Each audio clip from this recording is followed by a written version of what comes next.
Olá, amigos do RDTV, mais uma vez o Repórter Diário repercutindo os principais temas da região. Você já sabe, mas vou repetir: cidades, economia, dia a dia, política, tudo o que acontece aqui em Santo André, São Bernardo, São Caetano, Diadema, Mauá, Ribeirão Pires e Rio Grande da Serra tem espaço prioritário aqui no nosso RDTV.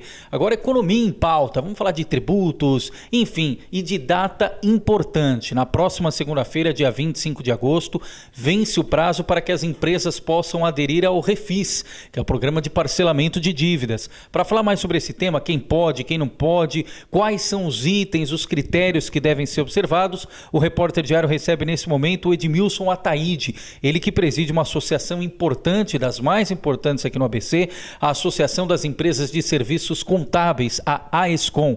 Edmilson, obrigado pela gentileza da entrevista, tudo bem? Eu que agradeço o convite e, na medida do possível, vamos procurar passar aí para o pessoal as principais regras desse importante parcelamento, né? Porque, na verdade, o Refis, o que ele é? O Refis é uma modalidade incentivada de parcelamento. Então, ele visa basicamente duas coisas.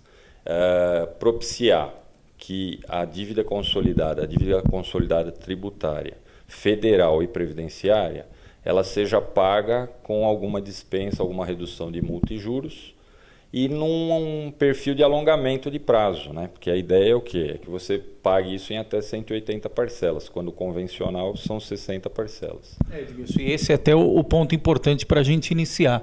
Quais as empresas, quem pode aderir a esse Refis que vence a sua adesão na próxima segunda?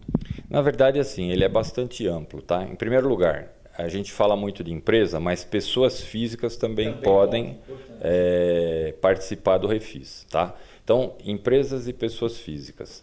O que eles podem parcelar? Na verdade, débitos federais, então, a título de exemplo, né? Imposto de renda, contribuição social, PIS, COFINS, e débitos previdenciários, então, encargos sociais incidentes sobre folha de pagamento, tá?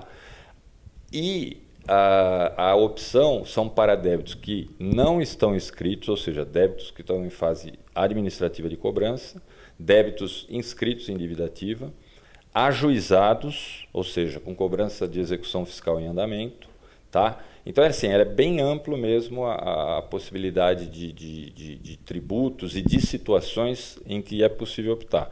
Óbvio que para cada situação você tem uma regra específica para cumprir o parcelamento. Né? E de uma forma geral, você pode parcelar o seu tributo ou a sua dívida, no caso, em até quanto tempo? 180 vezes, Edmilson? Isso, eles fixaram uma parcela mínima, né? Mas no geral é isso, você pode parcelar em até 180 meses. Então, qual seria a ideia? A empresa ou a pessoa física, ela tem conhecimento do montante de débito consolidado, ou seja, o que é débito consolidado? É o débito com multa, juros e, eventualmente, honorários da procuradoria, honorários de execução. Soma isso tudo e aí vai aplicar de acordo com a opção, quero pagar à vista, quero pagar em 30 vezes, em 60. Quanto mais curto for o prazo de pagamento, maior é o incentivo.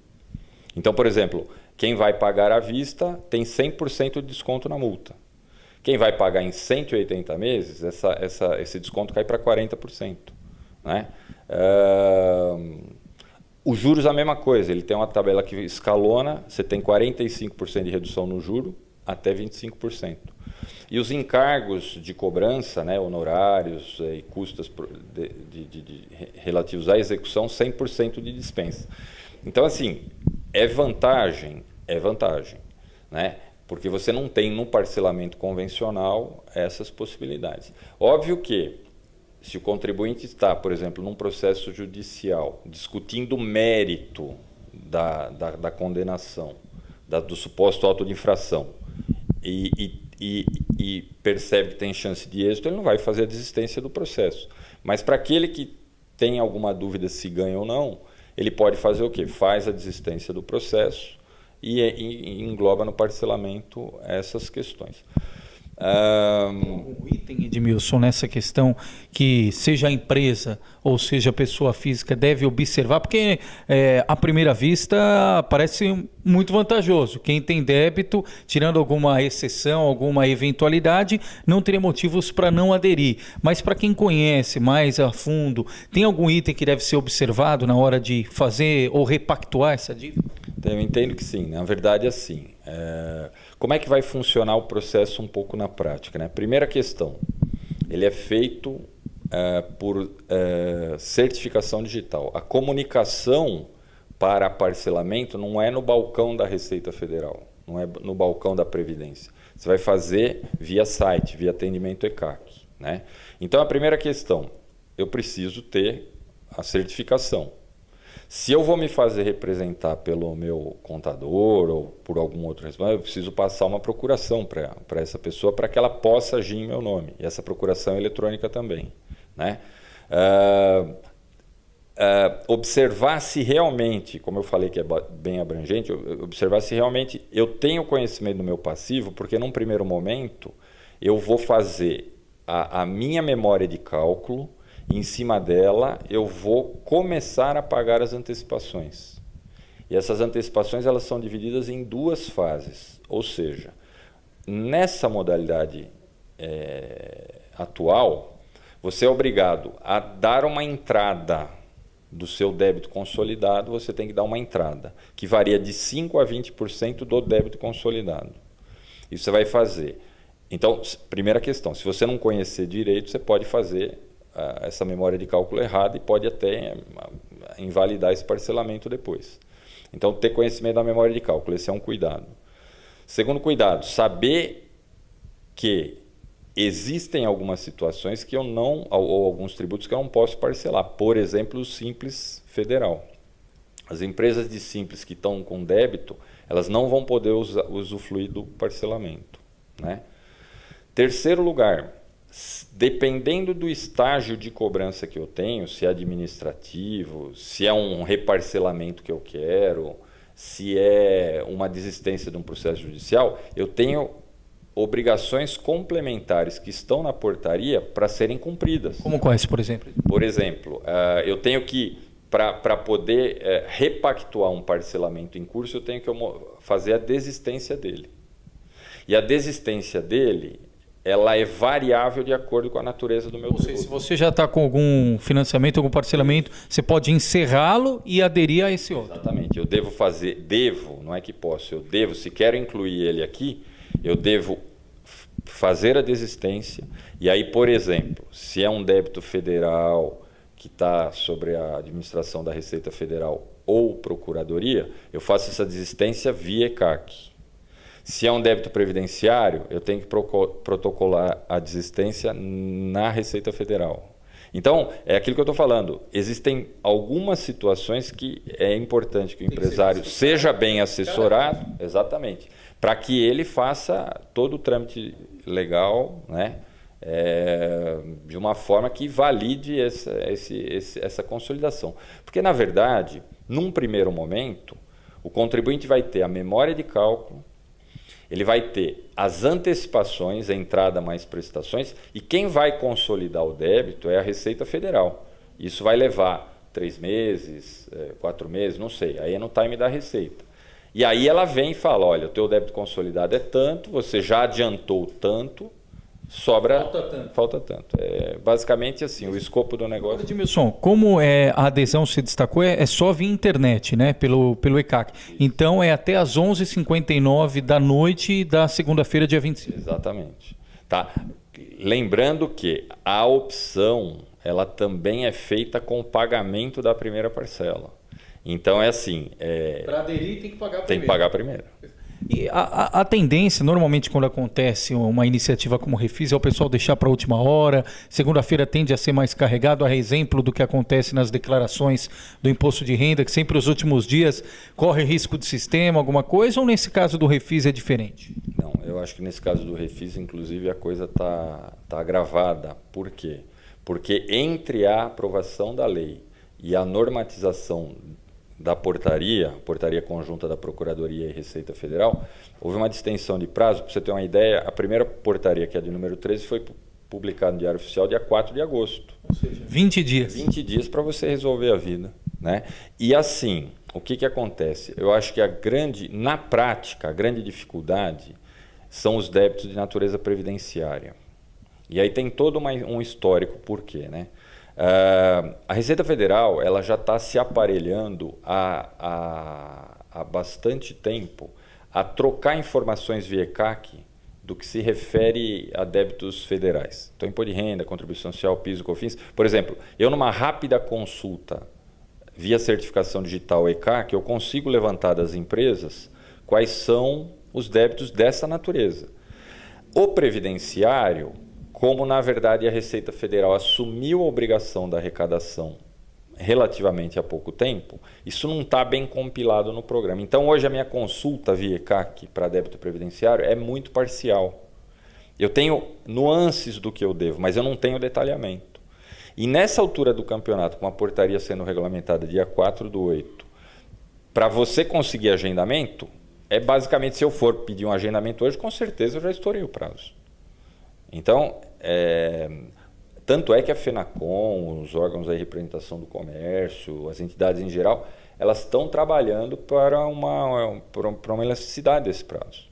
Mas eu tenho minhas dúvidas se ela vai ocorrer. Agora, Edmilson, importante também, além desse tema bastante pontual, e aliás de relevância na próxima segunda em relação ao Refis, queria também falar um pouquinho a respeito do trabalho da Escom aqui no ABC. Só para ter uma ideia hoje, e para o nosso internauta também ter uma ciência do campo que a gente está versando nesse momento. Quantas empresas nós temos ligadas aos serviços contábeis aqui na região do ABC?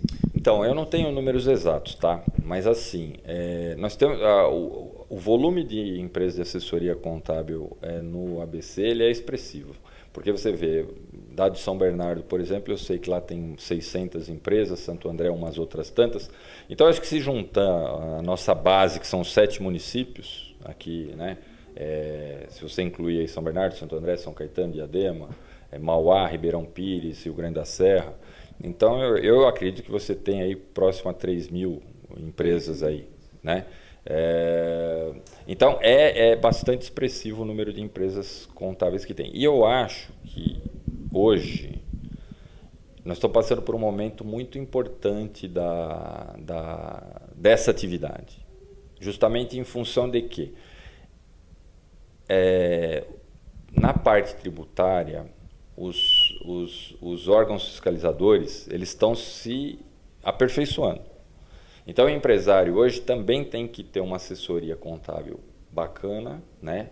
Uma assessoria contábil de qualidade, porque ele também tem, acho que a grande questão hoje é isso, o contador tem que se aproximar, e vice-versa, o empresário do contador, o contador do empresário, para que haja uma assessoria de qualidade.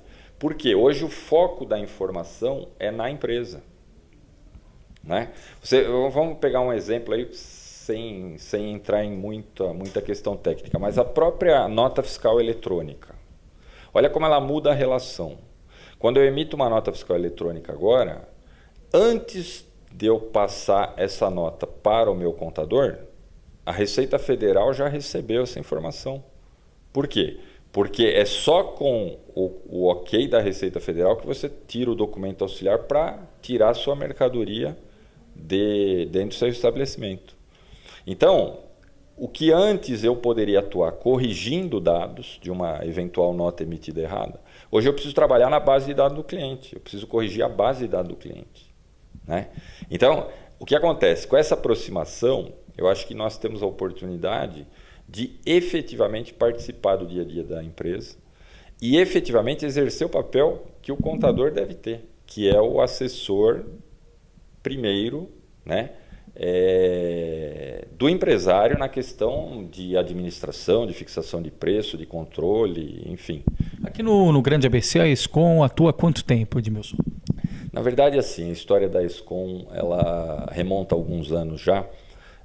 Isso sempre foi um desejo aqui da nossa região de ter uma entidade representativa forte que não tivesse centralizado em São Paulo, porque hoje o Sescom faz uma representação muito competente da nossa base, né? Que o Sescom é o Sindicato das Empresas de Contabilidade, mas a gente queria uma coisa mais voltada, mais com a cara da nossa região, porque a realidade de São Paulo, às vezes não, via de regra é diferente da nossa aqui, né?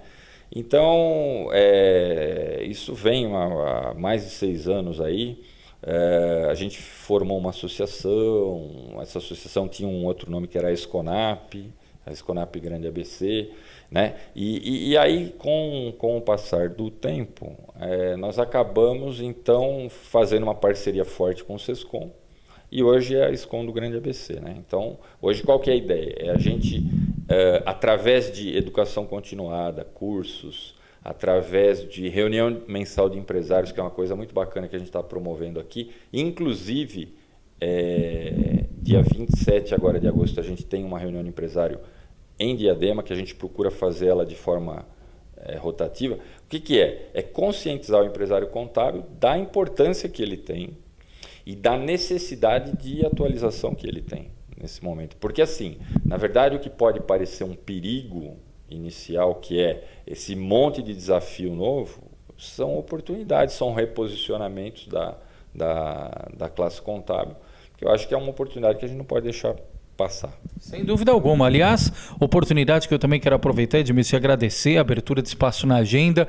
Faço ideia até por conta dessa data da correria que deve estar e da demanda também de trabalho, mas o Edmilson sempre muito atento, solícito aqui ao nosso contato e tenho certeza que vai voltar em outras oportunidades para atualizar esses e outros temas, porque você já viu o quão importante é falar a respeito de tributos, do dia a dia e desse trabalho. O empresário está envolvido em muitas coisas, muito se fala no Brasil da reforma tributária, mas é importante ter ciência aqui de cada imposto, de cada item, porque se já é problema a falta da reforma tributária, imagine você não estar em dia com os órgãos fiscalizadores. Aí a complicação é maior ainda. Edmilson Ataíde, presidente da AESCOM, Associação das Empresas de Serviços Contábeis aqui do Grande ABC. Edmilson, obrigado pela gentileza da entrevista.